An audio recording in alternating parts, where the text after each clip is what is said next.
วิธีขีดนี่เขาต้องขีดแบบใดเฮ็ดเพื่อหยังตัวนี้ยินดีต้อนรับเข้าสู่ช่องของคุยคนมักเลาะกับทักทายสวัสดีทุกคนมื้อนี้เบาคุยยังอยู่เมืองพีนแขวงสวรรณเขตทุกคนรายการมื้อนี้เบาคุยสิพาพี่น้องมาเบิ่งวิถีชีวิตของชนเผ่ากะโดอยู่เมืองพีนเนาะว่าเขาเจ้าใช้ชีวิตแบบใดอาชีพของเขาเจ้าเฮ็ดหยังเนาะเอาไปเลยทุกคน นี่คือเส้นทางที่เบาคุยเดินทางไปอยู่บอนเขาเจ้าเฮ็ดเวียกทุกคนเอาวันนี้สิไปสัมภาษณ์อ้ายเพิ่นก่อนสบายดีสบายดีโอ้มาแต่เช้าเลยเนาะประมาณ4 โมงป่ะโอ้พี่น้องแต่4 โมงได้เพิ่นมา โอ้ยังบ่ทันได้ล้างหน้าล้างตาแม่นบ่ โอ้ กินข้าวเช้าเลยบ่กินแล้วเนาะได้ยังกินไข่ไก่บ่โอ้ได้อาหารแซ่บเนาะ อันนี้คืออาชีพหลักแม่นบ่แม่นขีดยางตัวเองบ่หรือว่ารับจ้างขีดรับจ้างโอ้ขีดรับจ้างบ่เขาให้เป็นเดือนหรือว่าให้เป็นมื้อให้เป็นเดือนบ่อันนั้นเป็นงานวันพร้อมไล่เป็นงานวันพร้อมแม่นบ่โอ้เขาเจ้าไล่เป็นงานวันนี่วันเท่าใดถ้าวันปกติกับวัน30วัน30แล้วก็เงินเดือนต่างหากอีกแม่นบ่จะเงินน้ำยางต่างหากโอ้ทุกคนแน่นี่น้ำยางก็โลนึงคนสิไล่อยู่ 4,000 โอ้ก็แสดงว่าย่างนี่สุมเจ้าค่ายแม่นบ่ถ้าว่าคิดแล้วค่ายให้เขาขายบริษัทโอ้ส่วนย่างนี่เจ้าชื่อบ่ส่วนยางนี้บ่ได้ซื้อเป็นยางของบริษัทแต่ว่ามาเฮ็ดงานให้เขาซื้อเฮ็ดงานให้เขาและย่างนี่ใครให้บริษัทเลยจ้าโอ้อันนี้ทุกคน คิดว่าเขาเจ้าให้เงินเดือนย่างนี่บ่ได้ขายบ่แม่นเนาะคือว่าเป็นกรรมกรของบริษัทนะโอ้เอาอันนี้ทุกคนอันนี้คือวิถีชีวิตและอาชีพของเขาเจ้าก็คือขีดยางอยู่นำบริษัทอันนั้นบริษัทนี่คนจีนบ่ล่ะว่าคนลาวเฮาหรือว่าคนเวียดนามบ่โอ้ลงทุนเขาเจ้าลงทุนเฮ็ดธุรกิจอยู่ประเทศลาวเฮาทุกคนนี่แล้วก็มาร่วมกับประเทศลาวเฮาแม่นบ่แม่นในนี่ทุกคนเลยเอาประมาณจักโมงจริงสิแหละนี่คิดนี่ก็ประมาณ10 โมงก็แล้วโอ้ประมาณ10 โมงมานี่แต่4 โมงแม่นบ่จ้าแล้วคิดนี่ประมาณ10 โมงถ้าว่าแล้วคิดนี่ไปเฮ็ดหยังต่อเก็บยางต่อบ่จ้าโอ้มันมีหลายสวนบ่ครับผู้นึงครับประมาณ2 สวนผู้นึงครับประมาณ2 สวน3 สวนเนาะ2 สวนโอ้2 สวนถ้าว่าคิดอันนั้นสวนนึงแล้วไปเก็บยางสวน2แม่นบ่จ้าโอ้ ได้ลูกได้เมียแล้วติได้แล้วโอ้คือว่าเฮ็ดคนเดียวจุกจิก บ่เงาว่าเฮ็ดผู้เดียวนะเงาอยู่แต่ว่าช่วงนี้ช่วงเวียกโอ้เวียกหลายเนาะช่วงนี้เนาะนั่นแหละเมียไปเกี่ยวข้าวแน่แล้วก็แบ่งเวลาทุกคนแบ่งเวียกถือว่าช่วงนี้นี่ฮอดเวลาเกี่ยวข้าวแล้วได้อยู่บ้านเบาคุยนี่ยังบ่ทันฮอดทุกคน แต่ว่าอยู่บ้านอันนั้นข้าเจ้านี่ฮอดยามเกี่ยวข้าวแล้วทุกคนเลยเฮ็ดให้น้ำแล้วก็เฮ็ดสวนยางน้ำเนาะจ้าโอ้นาก็เฮ็ดบ่เฮ็ดเอาทุกคนเธอว่าอาชีพของข้าเจ้านี่ก็รายได้เฮ็ดหน้าแล้วก็ให้แล้วก็สวนยางทุกคน เรียกรายได้ปกติเงินนี่เดือนเท่าใดอ้ายได้เงินนี่วะเงินนี่เขาเจ้าจะไล่ตามปริมาตรยางเขาเนาะโอ้ถ้าว่าเขาได้ยางลายก็ได้ลายได้เงินลายประมาณนั้นโอ้คือช่วงฤดูเดือน7เดือน8นี่ช่วงนี้ยางจะออกนะโอ้ยางลายเนาะยามเดือน5เดือน6เป็นแห้งแล้งโอ้เดือน4แล้วก็ยางบ่ออกก็เงินเดือนก็ต่ำโอ้แดดลายเนาะโอ้ทุกคนนี่โอ้ใส่หมวกกันนั่นคือหมวกคนก่อสร้างเลยเนาะ อันนั้นบริษัทบ่ให้หมวกนี่บ่อันนี้หมวก ส่วนตัวเนาะ โอ้หมูส่วนตัว ป่าเนาะตัวนี้ อายุได้จักปีแล้วอายุเดี๋ยวนี้ ประมาณ30 ปีเนาะ 30 ปีบ่ จ้ะ โอ้ได้ลูกจักคนน่ะได้ลูก ลายเลยนะ4 คนน่ะ ได้ลูกชายบ่ ลูกชายหนึง ลูกชายหนึง มี โอ้ สาม โอ้นี่ทุกคนเอาเดี๋ยวนี้ก็ใกล้สิแล้วแหล้วเนาะ จ้ะ แล้วจักหน้อยแล้วไปเก็บย่างทุกคนเลยไปเก็บย่างแล้วไปขายอยู่ใช้บัดนี่อันนั้นอยู่แคมป์บ่มีแคมป์บ่อยู่นี่ มี บ่ แคมป์เขาเจ้าเฮ็ดแคมป์เนาะ โอ้ถือว่าคนเวียดนี่เขาเจ้านอนอยู่นี่เลยแมันบ่ แม่นเนาะ โอ้คิดว่า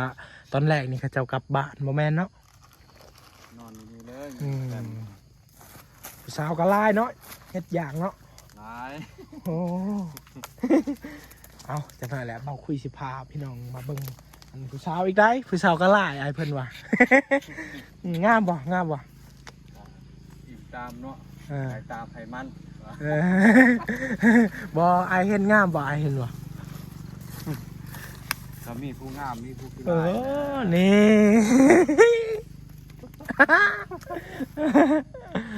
่ ต้องเฮ็ดทุกมื้อบ่หรือว่า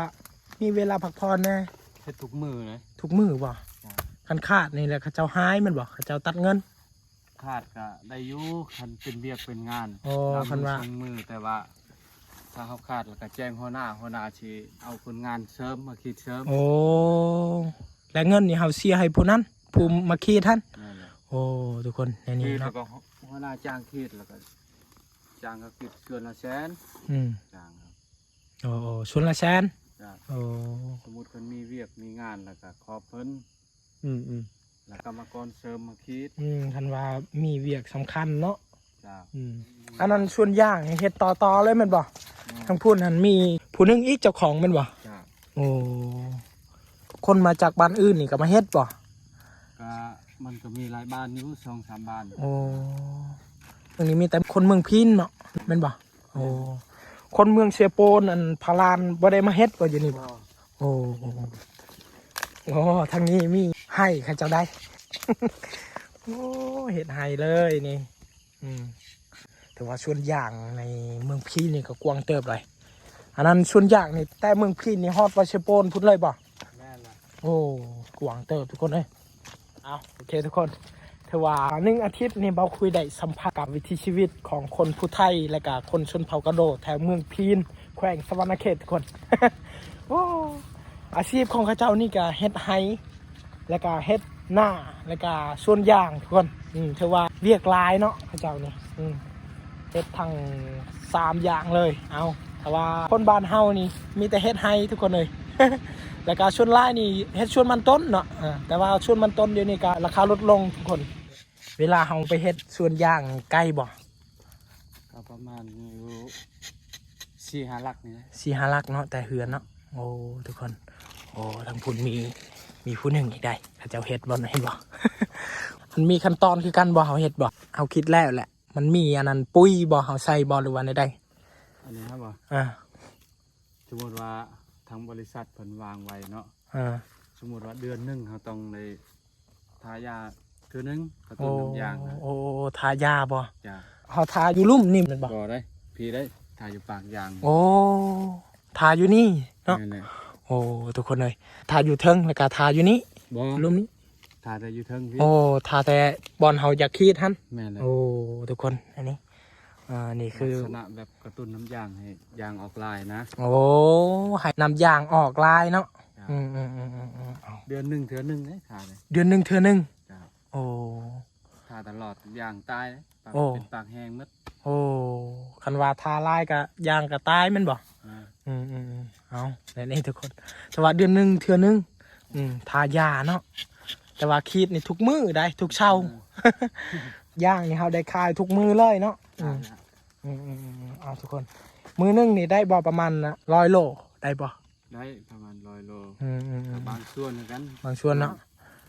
ส่วนถ้ากกมันสมบูรณ์ก็ประมาณ100 ปลายไปแล้ว 100 ปลายบ่โอ้ ถ้ากกบ่อยากสมบูรณ์ปานใดก็7-80 เอาทุกคน เวลาเขาไปเฮ็ดเวียกนี่เอารถจักรไปบ่หรือว่ารถหยัง ใส่ ช้รถไถเนาะ รถไทยบ่ จ้ะ โอ้มันสะดวกในการแก้น้ำยางเนาะโอ้ทุกคนอันนี้เนาะคือได้คนเฮ็ดยางนี่พระเจ้าตุ้ยได้ โอ้ยเงินล่ายได้ทุกคนเอาทามเดือนหนึ่งนี่ได้ประมาณ10 ปลายล้านคนได้บ่ธรรมดาได้คนเฮ็ดยางนี่ได้ข้าวนี่คนบริษัทเลี้ยงบ่เวลาเราอยากกินข้าวเที่ยงหรือว่าข้าวเช้านี่ เขาเองเขา โอ้ถือว่าข้าวเฮาเองเนาะ นั่นแหละ อาหารนี่ฮะเป็นอาหารเฮาเอง ของเขาเองนะ โอ้ตอนเที่ยงตอนเช้าตอนแรกนี่ก็อาหารเฮาเองหมดบ่ แม่นแหละ เฮาคิดว่าตอนเช้านี่เมื่อเวลาเฮาไปนี่แหละก็บริษัทเอิ้นเฮามากินข้าวก่อนกินข้าวก่อนจึงไป บ่แม่นวันนี้ โอ้ทุกคนเลยว่าอาหารนี่ก็เป็นอาหารเฮาเองทุกมื้อทุกเช้านี่เอายังไปกินอยู่ส่วนอย่างอยู่ในเวลาเฮาเฮ็ดเวียกซีนบ่ ก็อิงตามอยาก อิง ซีน ตาม ก็กินซีน โอ้ อยากปลาก็กินปลา อยากหยังก็ชื่อนั่นเนาะ แม่นแหละ โอ้สุภาพจึงตุย หยอกเนาะ อิงตามมัก อืม แม่นก็ซื้อกินโลด โอ้เก็บย่างบ่นั่นบ่ แม่นแหละ โอ้ถือว่าทางพุ่นจะเป็นเขาเจ้าเก็บย่างเนาะถ้ามือขีดแล้วเลยต้องเก็บได้ทุกคนจึงได้ขายคันบ่เก็บกับบ่ได้ขายได้ บ่ได้เงิน เอาได้คือปลดหมวกแล้วเดี๋ยวนี้ ฮ้อน ฮ้อน โอ้ยเนาะฮ้อนเพิ่นว่าปลดหมวกพุ่น ทิ่มเราได้หมวกหันโอ้ทุกคน ฮ้อน8-9 โมงเลย ไก่ชอน9 โมงแล้วนะเดี๋ยวนี้ แม่น โอ้ยยังบ่แล้วทุกคนเลย บ่แล้วจะเชื่อ ยังจักแทบเดี๋ยวนี้ ประมาณทีแท้ว ยังชี้แทบบ่โอ้ชี้แทบนี่ประมาณจักต้นได้บ่100 ต้น ประมาณ100 ต้น 100 ต้นทุกคนเลยยัง100 ต้นเนาะ อันนั้นคนแถวเมืองพี่นี่มีจักชนเผ่าที่อาศัยอยู่หลายวะมีชนเผ่ายังแน่ มีทางชนเผ่าบางกอง อืม ชนเผ่ากระโดชน โอ้ เผ่าลาว ผู้ไทย ผู้ไทย โอ้อันนั้นคนลาวคนผู้ไทยมังกรนี่ก็เฮ็ดคือกันบ่ ก็เฮ็ดคือกันเขาเจ้าเฮ็ด อ๋อ ทางพุ่นเลยทางเซโปน โอ้ไทยเซโปนท่านบ่อืมและอ้ายนี่เป็นชนเผ่ายังชนเผ่ามังกรบ่ ชนเผ่ามังกรบ่ ชนเผ่ากระโดเนาะ โอ้เป็นชนเผ่ากระโดบ่ จ้ะ โอ้บ่าวคุยก็เป็นชนเผ่ากระโดคือกันเป็นชนเผ่ากระโดแต่ว่าบ่าวคุยอยู่เมืองสมุยสมวย เมืองสมุยนี่ไล่ได้ชนเผ่ากระโดได้แถวเมืองพี่นี่ก็ไล่คือกันบ่ ส่วนไล่ก็มีแต่อยู่เมืองพีนนี่ โอ้มีแต่เมืองพีนนี่เลยแม่นบ่ จ้ะ โอ้เมืองพีนบ้านยังชนเผ่ากระโด ใช้ บ้านนนชัยบ่ จ้ะ โอ้เธอว่าอยู่เมืองพีนนี่มีแต่บ้านโนนชัยที่มีชนเผ่ากระโดคือเบาคุยอาศัยอยู่ทุกคนแต่ว่าอายเพิ่นก็เป็นชนเผ่ากระโดคือกันเอา แต่ว่าตะกี้ก็อยู่ทางเมืองสมวยคือกัน โอ้ตะกี้อยู่ทางเมืองสมุยคือกันบ่ จ้ะ โอ้เป็นยังไงคือมาอยู่นี่ แต่ว่า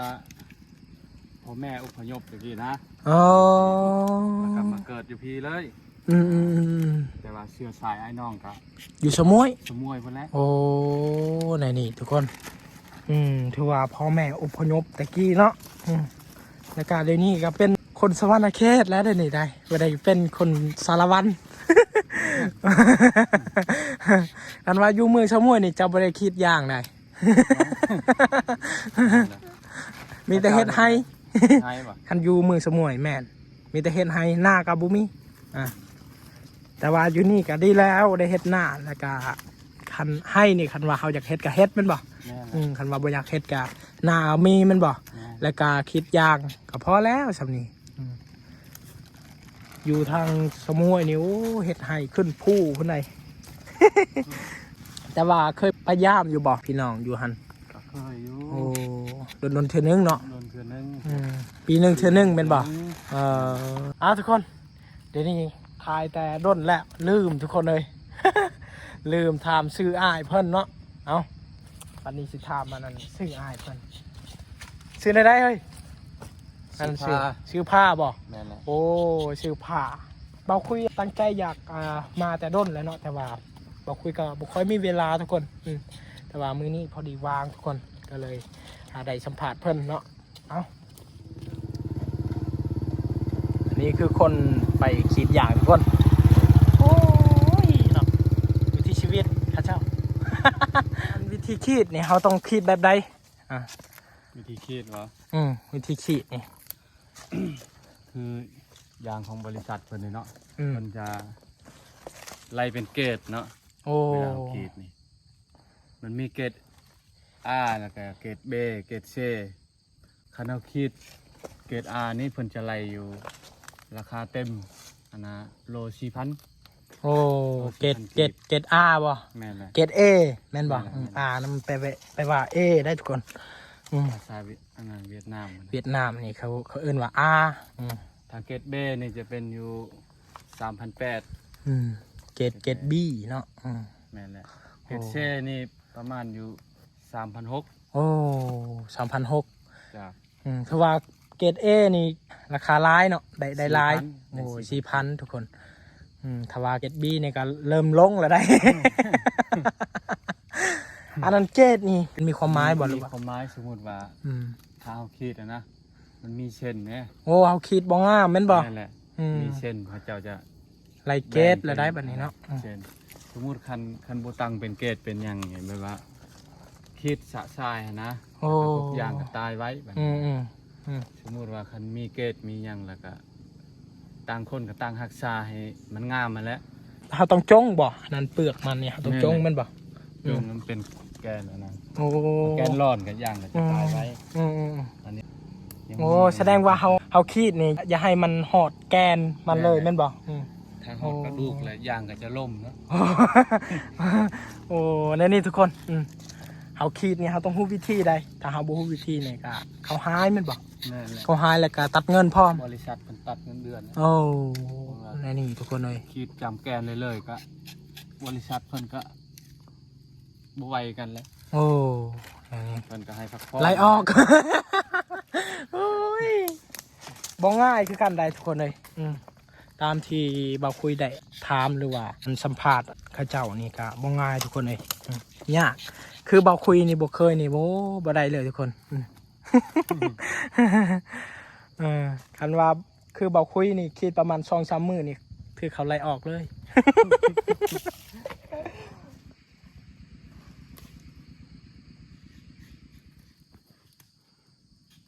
อันนั้นโต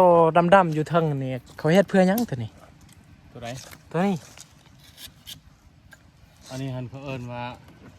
กันซึมตัวนี้กันซึมบ่แม่นแหละเวลาฝนตกน้ำสิบ่เข้านะโอ้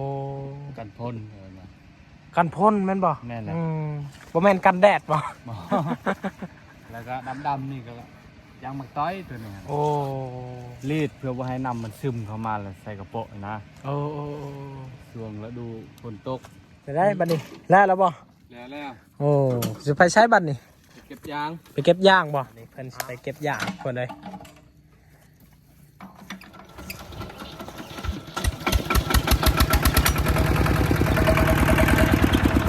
ไปน้ำได้ป่ะได้เราคุยสิไปน้ำทุกคน เอาโอเคทุกคนอันนี้คือวิถีชีวิตและอาชีพของคนชนเผ่าพุทธไทยและกาชนเผ่ากะโด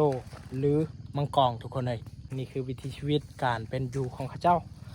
ก็คือแบบพี่น้องเห็นในคลิปวิดีโอนี้เลยเนาะเอาจังใดก็ต้องขอบคุณในไลน์พี่น้องทุกคนที่ได้ติดตามและรับชมคลิปวิดีโอของเบาคุยมาตลอดทุกคนเบาคุยขอฝากให้พี่น้องกดไลค์กดแชร์กดติดตามเบาคุยในเด้อเพื่อเป็นกำลังใจให้เบาคุยเฮ็ดคลิปต่อไปพี่น้องเอาคลิปนี้ก็เขาจะไปเพียงเท่านี้โอเคบายบายเจอกันคลิปต่อไปทุกคนเลย